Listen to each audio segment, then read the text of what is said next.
An induction motor begins with accurately formed steel laminations. Before production, the stamping die is inspected as a complete system.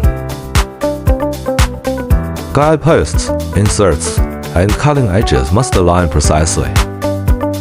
Circular tooling defines each lamination's inner and outer profile. Fine tooth and slot geometry is built into the die. Every stroke must repeat this geometry with the same accuracy.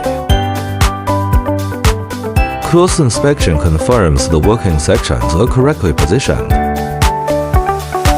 Multiple stations perform piercing, profiling, and separation in sequence. Together, they support stable and continuous production.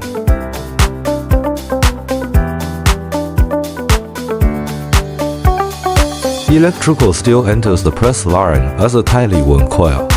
The feeder advances the strip a controlled distance for each stroke. Inside the press, the die closes with force and precision. Slots, center openings, and other contours are formed in sequence. The strip moves forward, presenting fresh material to the tooling. Guides maintain alignment while the press repeats its cycle.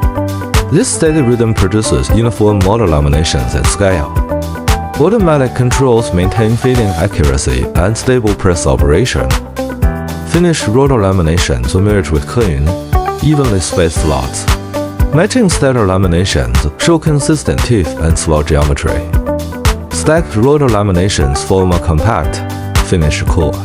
The matching Stator core completes the induction motor's magnetic circuit. Yinjia pump since 1990.